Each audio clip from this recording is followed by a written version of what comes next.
están? El día de hoy vamos a trabajar sobre la nomenclatura tradicional. Entonces, es importante que nosotros tengamos en cuenta estas 4 reglas que estamos acá.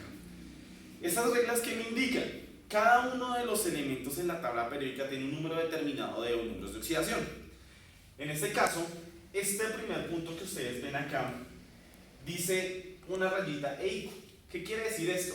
Que para poder nombrar los óxidos que tengan, o para aquellos elementos que vayan a formar un óxido, si solamente tiene un número de oxidación, la forma en que lo vamos a trabajar es ICO, solamente si tiene un número de oxidación. Si el elemento llega a tener 2 números de oxidación, como por ejemplo el hierro, el plomo, el titanio, debemos de utilizar estas dos. Más adelante les voy a contar cómo se hace. Si un elemento tiene 3 números de oxidación, debemos de utilizar esta regla. Y si un elemento tiene 4 números de oxidación, por ejemplo el cloro o el yodo, debemos de utilizar esta regla que estamos acá. Entonces, ¿cuál es la idea del día de hoy?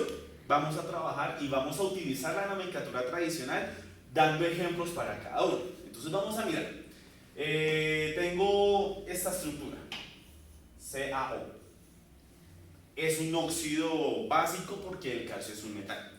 Vamos a mirar cómo se llama por nomenclatura tradicional.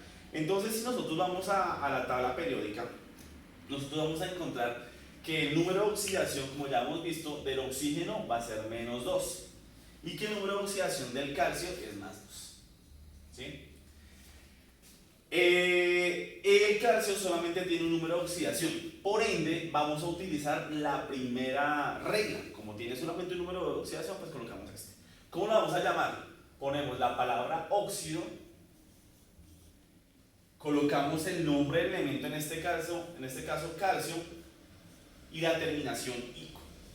Esto se llama óxido cálcico. ¿Por qué? Porque el número de oxidación del calcio es solamente 1 y aplicamos esta regla. Vamos a ver otro ejemplo para cuando tenga 2.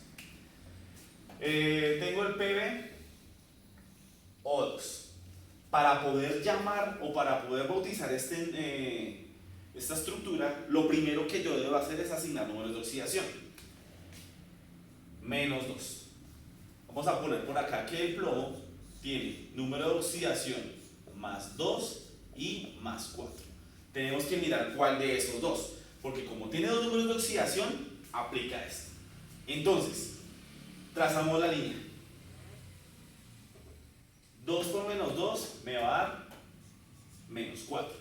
Un número que sumado con -4 que me dé 0 va a ser +4. +4 dividido 1 sigue siendo +4. Es decir, que el número de oxidación del plomo es +4. Entonces, aquí entra el asunto. ¿Cuál de las dos reglas de utilizar? ¿OSO o ICO? Yo debo de utilizar ICO. ¿Por qué? OSO es para el número de oxidación más pequeño. En este caso sería para +2. ICO sería para +4. Según lo que nosotros hicimos en el ejercicio, aquí calculamos que el número de oxidación del plomo es +4. Entonces, como es el número de oxidación más grande, yo debo utilizar ICO. Entonces, ¿cómo se llamaría este compuesto? Se llamaría óxido plúmico. ¿Sí? ¿Por qué plum y no plómico? Porque es que el nombre para la nomenclatura tradicional del plomo es plum, ¿sí? por el nombre latín. Vamos a ver otro ejemplo cuando tenga 3. Vamos a mirar por aquí en la tabla periódica que tengo por aquí. El yodo me dice que tiene 3 números de oxidación. Entonces, I2 o 7.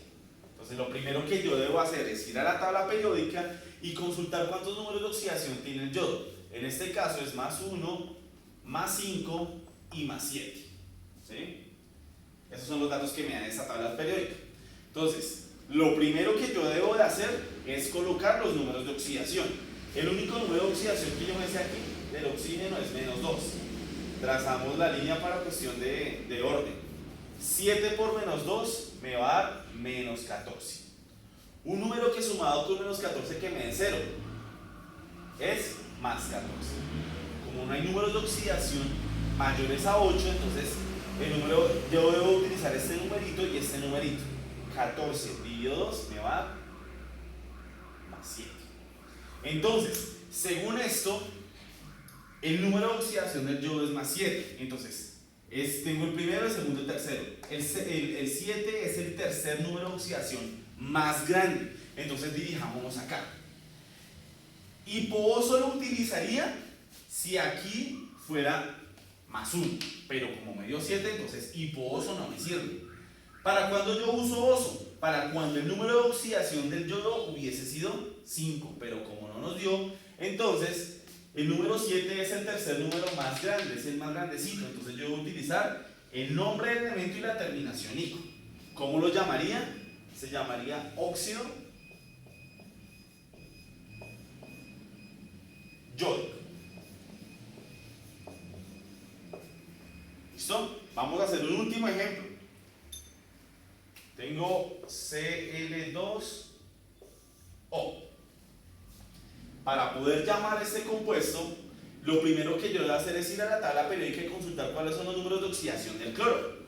Entonces sé que es más 1, más 3, más 5 y más 7.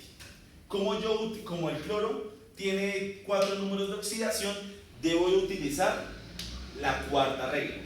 Hipoboso es para el número más pequeño entre los 4. Es decir, que si aquí me da 1, debo utilizar hipoboso. Pero como todavía no lo sé, si en el cálculo de números de oxidación en este compuesto me llega a dar más 3, debo utilizar esta. Todo va en orden creciente. Si aquí en este compuesto me llega a dar más 5, pues aquí lo que yo hago es utilizar ico. Solo si aquí me va a dar más 5. ¿Cuándo utilizo per ico?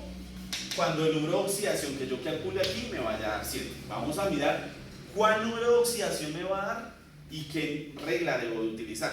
Entonces vamos a ver. El número de oxidación del oxígeno es menos 2. Tras una línea. Aquí hay un 1. 1 por menos 2 me va a dar menos 2. Un número que sumado con menos 2 que me dé 0 es más 2. Pero ojo, este podría ser una sospecha de que podría ser un número de oxidación. Pero si nos damos cuenta, más 1, más 3, más 5, más 7, no me sirve ninguno. Entonces debo tomar ese 2 y dividirlo entre este 2 que está aquí, me va a dar más 1.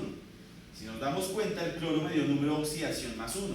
Es el más pequeño entre los 4. Entonces yo voy otra vez allá a la regla y me dice que hipoboso es para el más pequeño, oso es para el que le sigue, ico es para el que le sigue más grande y per ico es para el más grande. Es decir, para él sería 1, para él sería 3, para él sería 5, para él sería 7.